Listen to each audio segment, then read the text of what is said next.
Good morning student. शुरू करते हैं आज की क्लास। सब्जेक्ट बही खाता तथा लेखा शास्त्र। और बही खाता तथा लेखा शास्त्र में जैसा आप जानते हैं अंशों का निर्गमन का चैप्टर चल रहा था। इस चैप्टर में आपने कुछ क्वेश्चन किए थे। आज एक और क्वेश्चन के माध्यम से अंशों के निर्गमन, अंशों के हरण व पुनर्निर्गमन के संबंध में किस प्रकार लेखे होते हैं समझते हैं। प्यारे बच्चों, ये क्वेश्चन है। आगरा क्लॉथ मिल लिमिटेड ने 100 रुपए वाले 20,000 अंशों के लिए 10 रुपए प्रति अंश प्रव्याजी पर निर्गमित किया। प्रव्याजी मतलब प्रीमियम पर निर्गमित किया। कितने अंशों का किया? 20,000 अंशों का। एक अंश कितने का है? 100 रुपए का है। और प्रीमियम कितने का? 10 रुपए का। 110 रुपए लेने हैं। धनराशि निम्न प्रकार दी थी। 50 रुपए प्रार्थना पत्र के साथ, एप्लीकेशन में 50 रुपए, 35 रुपए आवंटन पर और प्रीमियम सहित है। आवंटन प्रीमियम सहित है। और वैसे भी अगर प्रीमियम के बारे में कुछ ना कह रखा हो तो आवंटन पर ही माना जाता है। या क्वेश्चन में जैसे कह रखा, एप्लीकेशन पे कह रखा एप्लीकेशन पे, फर्स्ट कॉल पे कह रखा फर्स्ट कॉल पे, अलॉटमेंट पे कह रखा अलॉटमेंट पे। और अगर कुछ नहीं कह रखा तो प्रीमियम को कहाँ एडजस्ट करते हैं? अलॉटमेंट पर एडजस्ट करते हैं। यहाँ तो कह रखा है 35 रुपए आवंटन पर और प्रीमियम सहित है तो 10 रुपए का प्रीमियम हो गया और 25 रुपए की इसमें कैपिटल हो गए। 25 रुपए प्रथम व अंतिम याचना पर। इस प्रकार ये 110 रुपए पूरे हो गए। 30,000 अंशों के लिए प्रार्थना पत्र प्राप्त हुए। 30,000 के लिए 20,000 अंशों का निर्गमन हुआ था और एप्लीकेशन कितने के लिए है? 30,000। 10,000 अंशों की आवेदन राशि अधिक आ गई है। अब इसको क्या करेंगे? इसको या तो वापस करेंगे या आगे एडजस्ट करेंगे। जैसे क्वेश्चन में बताएगा वैसे करेंगे। आगे कहा है 5,000 अंशों के प्रार्थियों को कोई भी अंश आवंटित नहीं किया गया और उनका धन लौटा दिया गया है, वापस कर दिया गया है। 10,000 अंशों के लिए आवेदन राशि अधिक आई थी तो 5,000 का पैसा क्या करें? लौटा दिया। जब अधिक राशि लौटाई जाती तो एंट्री क्या की जाती है? Share application account dear to bank. और शेष आवेदकों को, शेष आवेदक कितने बचे? जो बचे आवेदक हैं क्योंकि 10,500 आए थे तो शेष 5,000 बचे। अनुपातानुसार आवंटन किया गया। उनके अनुपात के अनुसार आवंटन कर दिया गया। समझ लीजिए एक बात फिर। 20,000 अंशों का निर्गमन किया है। 30,000 के लिए एप्लीकेशन आई है और 5,000 का पैसा वापस कर दिया है। 25,000 एप्लीकेशन को, 20,000 अंश अनुपातिक आधार पर आवंटित कर दिए गए हैं। इसका मतलब 5,000 अंशों का पैसा वापस करना पड़ेगा क्योंकि उन्हें कोई भी अंश आवंटित नहीं किया गया है। और 5,000 अंशों का पैसा एडजस्ट करना पड़ेगा। तो एडजस्ट करने की एंट्री होती है share application account dear to share allotment. तो इस प्रकार ये एप्लीकेशन की तीसरी एंट्री हो जाएगी share application account dear to bank वापस करने के लिए और टू शेयर अलॉटमेंट एडजस्ट करने के लिए। Being excess money return and adjusted. आगे कहा है कि मिस्टर एक्स को 40 अंश आवंटित किए थे। कितने? 40 अंश आवंटित किए गए थे। वह आवंटन पर देय धनराशि याचना राशि अदा नहीं कर सका। उसका भुगतान नहीं किया। ना आवंटन का भुगतान किया और ना उसने प्रथम व अंतिम याचना का भुगतान किया। कंपनी ने उसके अंशों का हरण कर लिया। हरण की एंट्री हो जाएगी। और बाद में उन अंशों को 105 रुपए प्रति अंश पूर्णदत्त रूप में पुनर्निर्गमित कर दिया। आपसे पूछा है कंपनी की पुस्तकों में जनरल प्रविष्टियां कीजिए। शुरू करते हैं जनरल एंट्री। सबसे पहले आप date, particular, LF, amount, debit, amount, credit ऊपर लिख दीजिए। General entries in the books of Agra cloth mill limited. और पहली एंट्री एप्लीकेशन की होती है, और क्या एंट्री होती है, bank account yard to share application being application money received. यहाँ अंशों का जो निर्गमन है 20,000 है, लेकिन जो एप्लीकेशन आई है 30,000 के लिए आई है, तो यहाँ 30,000 से ये एंट्री होगी। 30,000 गुणा 50 रुपये एप्लीकेशन में मांगे हैं, 15 लाख रुपए आप इसमें लिख देंगे। उसके बाद एप्लीकेशन की दूसरी entry, share application account yard to share capital being application money transferred. इसमें जो रकम लिखेंगे वो 15 लाख रुपए नहीं लिखेंगे, क्योंकि अंशों का निर्गमन 20,000 अंशों का हुआ है। तो वास्तव में कितने अंश हैं, 20,000, और एप्लीकेशन पे कितने मांगे हैं, 50 रुपए, तो इसमें 10 लाख रुपए लिखेंगे। इस प्रकार आपको 10,000 अंशों का पैसा जो ये 5 लाख रुपए हमें तीसरी एंट्री करनी पड़ेगी, या इसी एंट्री में इसको एडजस्ट करना पड़ेगा। तीसरी एंट्री कर लेते हैं, share application account debit to bank और to share allotment being excess money returned and adjusted. ये जो 10,000 का पैसा अधिक आया था, 30,000 के लिए एप्लीकेशन आई थी, लेकिन अंश हमारे पास कितने हैं, 20,000 है। 10,000 की जो एप्लीकेशन मनी है, जो एक्सेस है, उस एक्सेस को हमने किया गया 5,000 अंशों का पैसा हमने वापस किया है, 5,000 अंशों का पैसा हमने एडजस्ट किया है।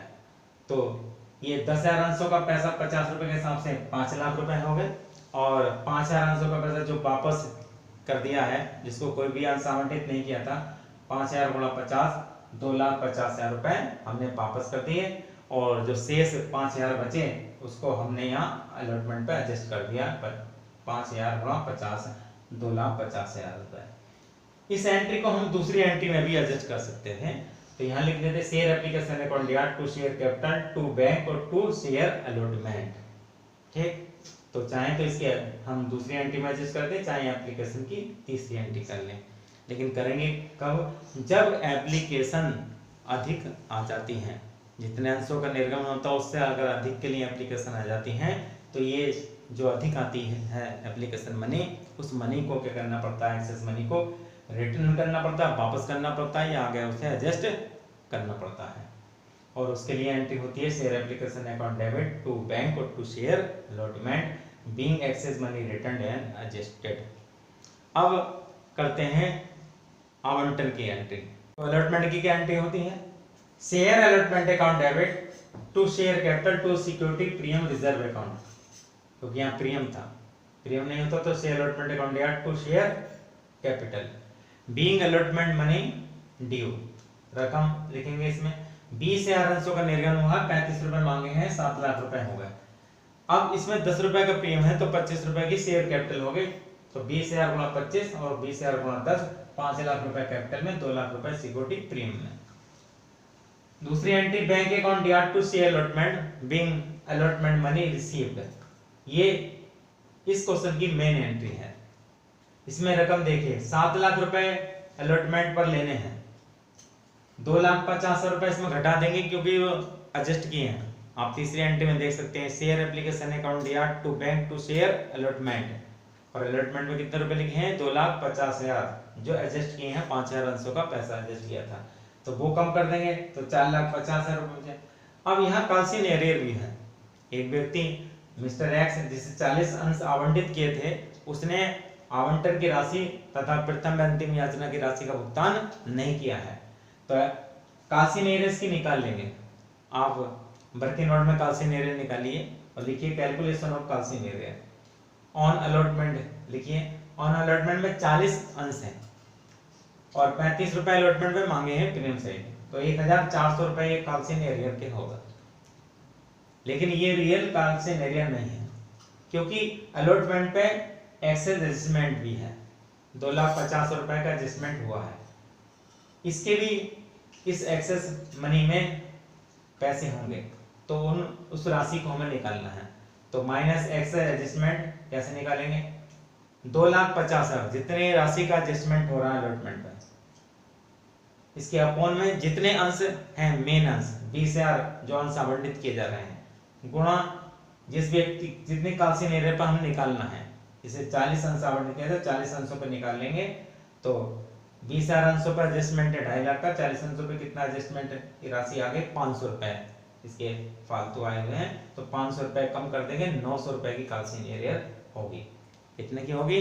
1400 की काल्सियन एरियर अलॉटमेंट पे नहीं होगी, 900 की होगी। ये कब करेंगे?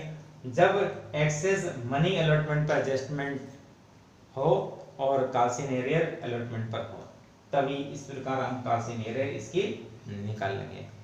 On first and final call 40 गुणा 25 पे कोई सिंपल निकल जाएगी 1000 रुपए। तो इस प्रकार ये काल्सियन एरियर आप वर्किंग नोट में निकाल लीजिए। अब इसमें 900 रुपए कम करेंगे काल्सियन एरियर के, 1400 नहीं करेंगे, 900, क्योंकि ये जो 40 अंशों पर इसने एप्लीकेशन ज्यादा होंगे। एप्लीकेशन भी इसके निकाल सकते हैं। कैसे निकाल सकते हैं? 25,000 एप्लीकेशन, 30,000 के लिए एप्लीकेशन आई थी, 5,000 का पैसा वापस कर दिया था, तो 25,000 को 20,000 अंश आवंटित किए गए हैं, तो इसके आवेदन निकाल लेंगे कि इसने कितने अंशों के लिए आवेदन किया था। 25,000 बटे 20,000, क्योंकि 20,000 अंशों का आवंटन है, एप्लीकेशन कितने हैं? 25,000, और अंश इसे कितने आवंटित हुए हैं? 40। तो 20,000 अंशों पर 25,000 के आवेदन है, तो 40 आवंटन पर कितने अंशों का आवेदन होगा? तो ये 50 इसके शेयर निकले आएंगे जो इसने आवेदन किया है 50 अंशों के लिए, और 40 इसे आवंटित किए, तो 10 अंशों का इसका पैसा एक्सेस है जो एडजस्ट किया गया है, और 10 अंशों का पैसा कितना हो गया? 500 रुपया हो गया, क्योंकि 50 रुपए की एप्लीकेशन थी, तो 500 रुपए ये आपके कम हो जाएंगे। तो काल्सियन एरियर अलॉटमेंट में कितनी होगी? 900 रुपए की होगी। तो ये इस प्रकार अलॉटमेंट की राशि 4,49,100 रुपए आ गई। उसके बाद फर्स्ट एंड फाइनल कॉल की एंट्री कर देंगे। Share first and final call account dear to share capital being first and final call money due, और bank account dear to share first and final call account being first and final call money received. 20,000 अंश से 25 रुपए first and final call पर मांगे हैं, तो 5 लाख रुपए हो गए, और बैंक में लिख देंगे 5 लाख में से 1,000 काल्सियन एरियर जो 40 अंशों पर पैसा नहीं मिला है, तो 1,000 रुपए हो गए। इस पे एक्सेस का कोई है नहीं, तो एक्सेस अलॉटमेंट में थी केवल, तो 1,000 रुपए इसमें घटा देंगे, तो 4,99,000 रुपए इस एंट्री में आ गए। अब करते हैं अंशों के हरण और पुनर्निर्माण के संबंध में जनरल एंट्री। हरण की एंट्री क्या होती है? Share capital account debit, share capital account debit करते हैं। अगर अंशों का निर्गमन प्रीमियम पर हुआ है और प्रीमियम प्राप्त नहीं हुआ, तो security premium reserve account debit. Premium तभी डेबिट करते हैं हरण की एंट्री में जब अंशों का निर्गमन प्रीमियम पर हुआ हो, और जो जितने अंशों का हरण हो रहा है उतने अंशों पर प्रीमियम की राशि प्राप्त नहीं हुई हो। तो security premium reserve account debit. जो ना मिला उसका नाम to share allotment, to share first and final call, और टू शेयर फॉरफीचर अकाउंट। इसे फॉरफिटेड शेयर अकाउंट भी लिख सकते हैं। Being 40 share forfeited. अब रकम देखेंगे, 40 अंशों का हरण हुआ है और 100 रुपए इसमें मांग चुके हैं। 100 रुपए का एक अंश था, 100 के 100 मांग चुके हैं। अगर मान लीजिए ये हरण अलॉटमेंट के बाद होता, तो यहाँ 40 गुणा 100 नहीं लिखते, यहाँ 40 गुणा 75 रुपीज लिखते हैं, क्योंकि 75 रुपीज मांगे हैं अलॉटमेंट तक। अब यहाँ क्योंकि फर्स्ट एंड फाइनल के बाद ही हरण हो रहा है, तो फर्स्ट एंड फाइनल कॉल तक 100 रुपए मांग चुके हैं, तो शेयर कैपिटल में मांगी गई राशि लिखी जाती है। तो 40 गुणा 100 यहाँ 4,000 रुपए, और 40 गुणा 10 सिक्योरिटी प्रीमियम 400 रुपए। अगर सिक्योरिटी प्रीमियम मिल जाता तो सिक्योरिटी प्रीमियम डेबिट नहीं होता। टू से अलॉटमेंट। अब अलॉटमेंट में यहाँ जो काल्सियन एरियर निकाली है 900 रुपए को लिखेंगे। ये नहीं है कि 40 अंश और 35 1400 रुपए बैठे, लेकिन 500 जो एक्सेस थी इस पर वो हमने कम कर दी 900 रुपए, तो 900 रुपए इस पर लिखेंगे। और ये उस पर फर्स्ट एंड फाइनल कॉल पर 40 गुणा 25, क्योंकि 25 रुपए की फर्स्ट एंड फाइनल कॉल है, 1,000 रुपए। अब बाकी जो बचा तो घटा देंगे, 4,000 रुपए 400 रुपए डेबिट में हो गए, और 1,900 रुपए ये इसमें क्रेडिट में हो गए, घटा दीजिए 2500 रुपए। ये फॉरफीचर की अमाउंट आ गए। फॉरफीचर की अमाउंट कैसे निकालते हैं? जितने अंशों का हरण हो रहा है, कितने अंशों का हरण हो रहा है? 40 अंशों का। इस पर देखेंगे क्या प्राप्त हो गया। इसमें ना अलॉटमेंट प्राप्त हुआ है, ना फर्स्ट एंड फाइनल प्राप्त हुई, तो क्या प्राप्त हुआ है? केवल एप्लीकेशन प्राप्त हुई, और एप्लीकेशन कितने रुपए की थी? 50 रुपए की थी। तो कितने रुपए हो गए, 40 गुणा 50 2000 रुपए हो गए। लेकिन इसकी एक्सेस भी थी 10 अंश पर, तो 10 अंशों का पैसा कितना, 500 रुपए की एक्सेस थी जो आपने निकाली है वर्किंग नोट में। तो ये 500 रुपए इसमें और जोड़ देंगे, इससे कितने प्राप्त हुए हैं, 2500 रुपए इसके प्राप्त हुए हैं जो कंपनी ने इसको जब्त कर लिए हैं। तो फॉरफीचर में जो राशि जब्त की है, जो राशि प्राप्त हो गई थी, कंपनी उसको जब्त कर लेती है, तो उसको हम शेयर फॉरफीचर अमाउंट कहते हैं। तो इसको 25 रुपए टेली आपके हो गए। या क्या करते हैं, डेबिट में से क्रेडिट वाली रकम घटा देते हैं, ये आपकी फॉरफीचर की अमाउंट आ जाती है। उसके बाद इन अंशों का 105 रुपए पर पुनर्निर्गमन हो गया है, तो बैंक अकाउंट ब्याज टू शेयर कैपिटल, इसमें फॉरफीचर डेबिट नहीं होगा क्योंकि प्रीमियम पर निर्गमन हुआ है। अगर डिस्काउंट पर निर्गमन होता तो bank account DR, share forfeiture account DR होता और टू शेयर कैपिटल। यहाँ bank account debit to share capital to security premium reserve account being 40 share reissued at premium. 105 में निर्गमन हो रहा पुनर्निर्गमन, तो 40 गुणा 105 4200 रुपए, और 40 गुणा 100 की कैपिटल हो गई 4000 रुपए, और 40 गुणा 5 का प्रीमियम हो गया 200 रुपए। अब उसके बाद जब पुनर्निर्गमन हो जाता है तो हरण की राशि को कैपिटल रिजर्व में ट्रांसफर कर दिया जाता है। तो क्या एंट्री करेंगे, share forfeiture account DR to capital reserve being balance transferred. अब यहाँ फॉरफीचर की जो अमाउंट है वो 2500 रुपए है, और इसमें फॉरफीचर डेबिट हुआ नहीं है, तो 2500 रुपए पूरे के पूरे इसमें ट्रांसफर हो जाएंगे। तो प्यारे बच्चों, इस प्रकार ये क्वेश्चन कंप्लीट हो जाता है। उम्मीद करते हैं सभी बच्चों के समझ में क्वेश्चन आया होगा। अगर कोई बात आपके समझ में नहीं आई है तो आप कमेंट में लिख सकते हैं। आपकी हर समस्या का समाधान करने की हम पूरी कोशिश करेंगे। धन्यवाद।